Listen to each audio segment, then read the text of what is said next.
That's fucking 1086. Let the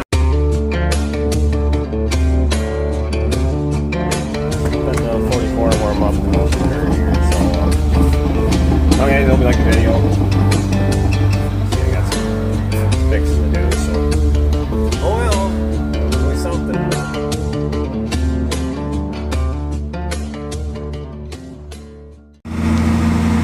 Well, I got the cardstock bales moved, and the manure tank moved, and the manure spreader moved, and the manure pump moved. Oh man, spread. Try to do this one-handedly, and it's not working very well.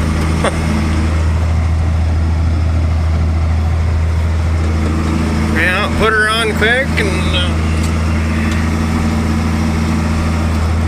I have to, I had to spread a cornstalk bale, and there was the young stock got a hold of, and I had a party with it. They sure have a good time in cornstalks, I know that. But I have to, it's usually I gotta rip this about 3-4 times. She's harder than a horse heart, that's for sure. So, a lot of traffic. Yeah. Pounded down pretty hard. Alright, well, I'm gonna bring it back. I gotta get it all covered and start ripping it. So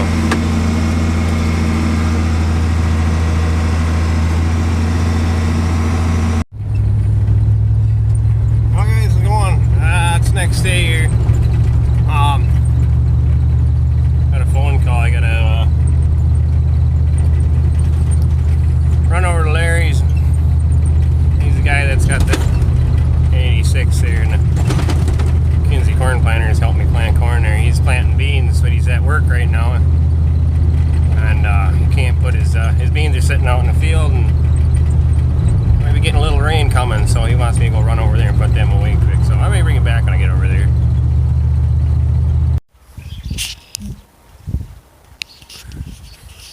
There we go.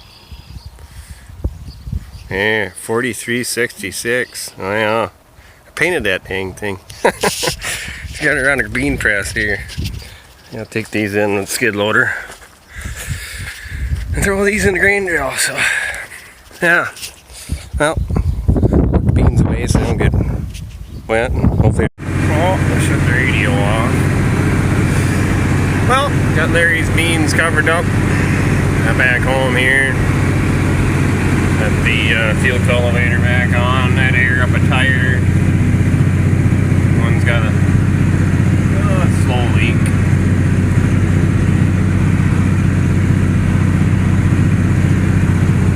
So we're at hour off.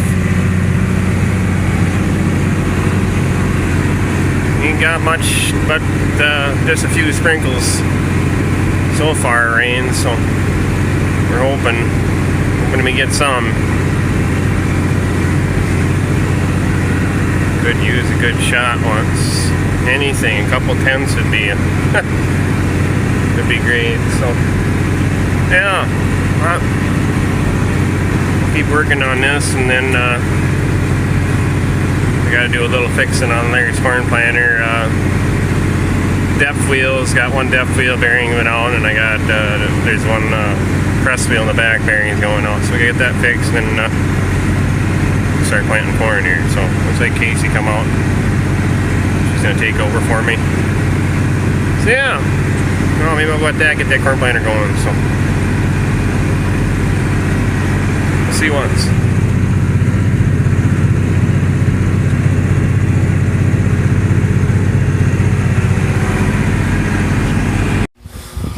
Well, I got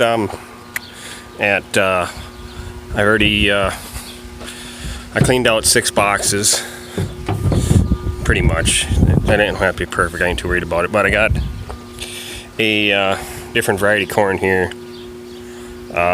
It's in silage brand, it's from a different, what is it, Gold Country? Yeah, I think that's what it is, yep. And then I got what I usually plant, my DeKalb here. I know it looks the same, but it's different corn. So Yeah, so I'm gonna run this Gold Country in 6 boxes and then compare it to my DeKalb and see which one yields better. So if it sprouts and grows or whatever, see what happens. But yeah, get it filled up. I usually don't get it in totes. I usually get it in bags, but it was a deal. They give me so much off because it's in a tote, and so I just gotta pail it out. It's not that big a deal. So then I gotta fix replace a depth wheel. Either I gotta run over Larry's or Larry's gonna come over here. I'm not sure what's gonna happen, but first I figured to get the corn in, get that ready, and so the bearing went out on the one on this side. There's one on each side. So, see? So, gotta get that replaced. And he said there was a closing wheel that was bearing was going out. So I gotta check that over, see what one that is, pop that off. So, alright, well, it ain't raining yet. We've got a few sprinkles. And, nothing do much at all. So, guess we'll see what we get. Alright, bring you back in a bit. Alright, well, it's after chores now. This closing wheel bearings are going out, so Larry dropped me off a new one. He says he's got bearings for him, but he doesn't remember where he set them, so I understand. And then I got the he brought me the other depth wheel. It's got that on, got some grease on it, so that's ready to go. So all you do now is just get this new wheel on, and I'll bring you guys back when I get her on, I guess, and then we'll head out and see if I can wreck something in the dark. Never ran this before, and the best thing to do if you never run something before is do it in the dark. That way you know it. It's just not the best way to do it, but that's the way it is. Alright. I gotta turn the picture. It took a lot longer than I wanted to. Summer thing. Whatever, she's on. Just holds in by a roll pin. You pound the roll pin out. You can just heat it up and take it off sometimes. I don't know. Everybody's got a trick. I guess to me it works good if you just take this wheel apart. It comes apart with these 6 bolts in there, and then this part peels off. It's on the bearing. Then you can pound this piece here in, and then I just whack the bearing a couple times, and then the bearing splits. You can grab on the shaft with a vice grip, and then sometimes you got to put heat on them too to get it off. So, yep, fun. All right, let's get at something productive like planting corn. Oh, whoever invented these cabs must have been a fucking retard. Oh, jeez. All right,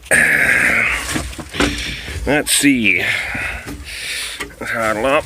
Oh, parking brake don't work. Parking brake, whatever you want to call it, don't work. So, oh, she's fronting. Alright. We got lights. We got a backwards door. Why am I doing this? I should just let Larry do it. Are you gonna sit there? Yeah. Just sit there, I guess. For some reason the park brake don't work, so.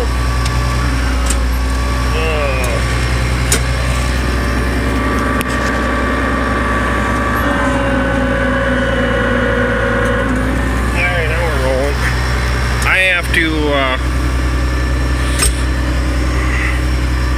put a hydraulic oil in.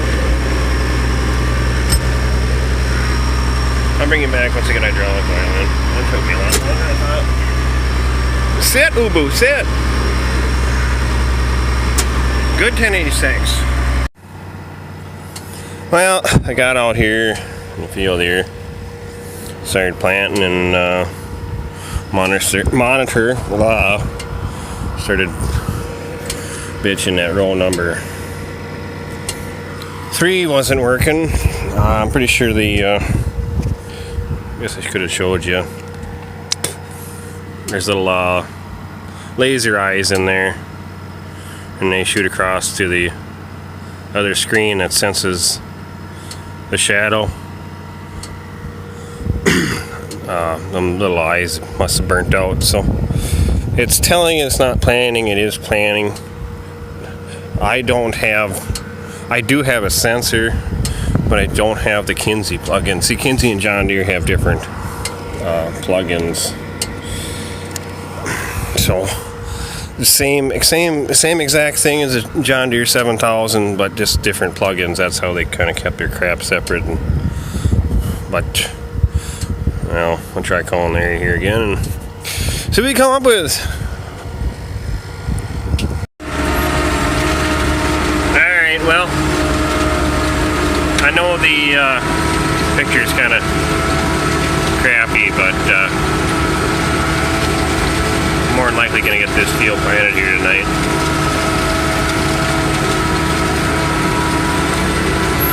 For some reason, I do not know, but number 3 started working again, so a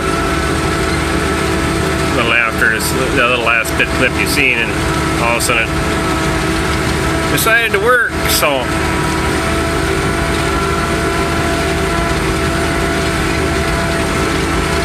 I got, I think, over 20 acres done so far, 24, 28, right around there. Following my line right now, so you see that line. That's how you, when you're planting corn, you have your marker arm. That's supposed to run that in the center of the tractor. So that's kind of your GPS for guidance. Yeah, so gotten used to the driving the 1086 here, so took me a few rounds.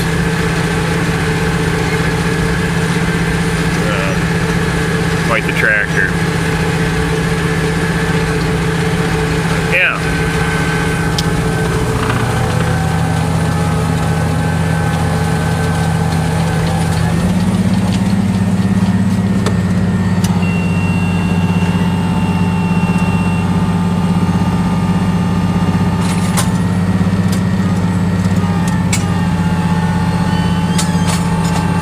That's the marker arm just came down, so the double folds.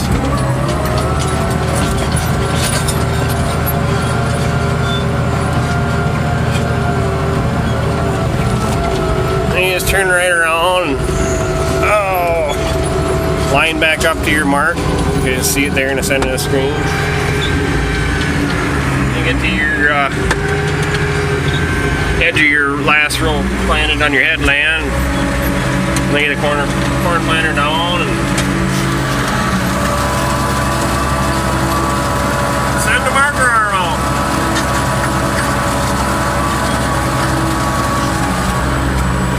Yeah. I was planting corn in the 1086. Ain't much different planting my own planter. One lever does the up and down, lifting the corn planter. One does your marker arms. And then the monitor tells you it's planted, your population. Pretty much the same as mine. Just 6 more rows, so. Yeah. Oh, getting off my line a little bit.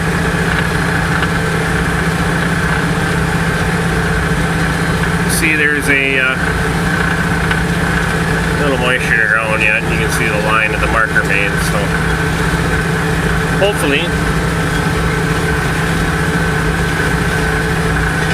there'll be enough moisture to get that seed to germinate and come out of the ground. So I guess we'll all see at the end, right? Well, that's probably enough for late night video and me jabbering on about planting corn. So there'll be more corn planting here. I got about 40 acres left to go. So yeah.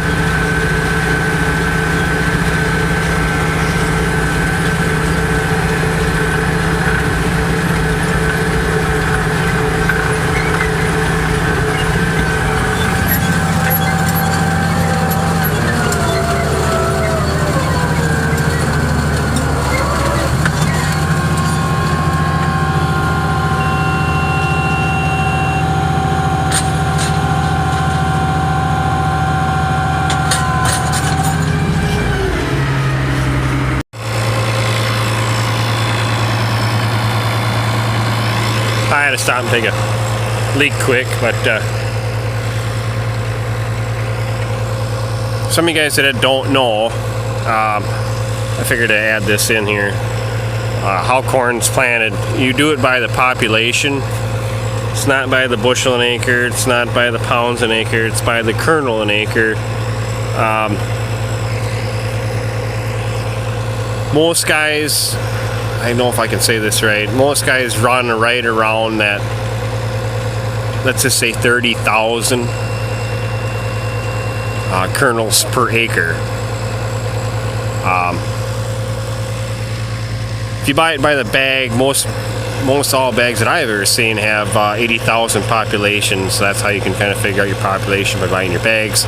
They don't do it by weight, they do it by the kernels of seed in the bag. So that's how you plant corn, is by the kernel of seed per acre. So that's kind of a Ryan Straight by Bakers kind of was wondering of that, and so I figured, well, heck, that's a kind of a good thing to bring up and mention. And that's how corn's planted. Soybeans are kind of the same way. I'm not very good at knowing soybeans. I think I'm not even gonna try to guess what soybeans are. I've only planted soybeans maybe once or twice with a grain drill in my life. So, but that's how corn is. I plant corn at 36,000 population. That's what I plant corn in. I do it because my ground's pretty heavy, and it can support that usually in a good normal year. So yeah, so if anybody's kind of wondering that, that's how that works. Each individual roll sets down certain many kernels in the ground. I think my spacing is on each roll is 4 inches. Maybe it's 3.5, 4. It's right around there. Maybe 3.5. So each kernel is set individually, spaced apart, marked. That's how that works. So I hope I explained it right. If maybe some of you guys didn't know that, so I'll get back at it. Sorry for boring you. Hope you guys, some of you learned.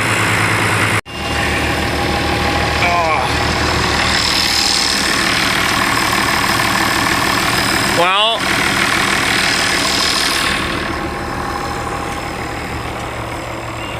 this field's planted. Yeah. You put the cylinder locks in and call her a day, I guess. It's oh shoot.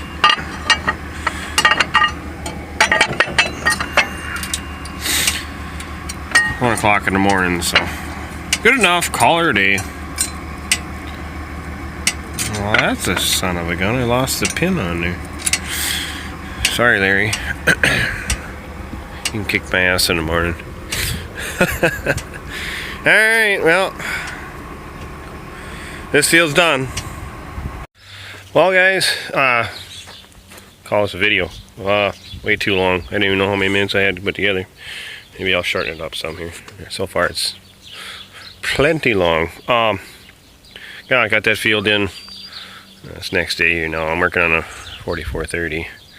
I got a oil leak underneath the dash here. I think it's just a fitting that's loose. And I got an oil leak on the a little TMR here. I got a hydraulic block there. It's done it before on me. O-rings that go out and it starts pissing oil everywhere. So get that fixed for the price of hydraulic oil is, you know, looks like everything else. It's skyrocketing. So I don't know what it is for you guys, but around here it's over $70 for a 5-gallon pail. So yeah, it's time to tighten up the leaks. I can't afford that at all. So all right, well guys, thanks for watching, and catch you on the next one. See ya.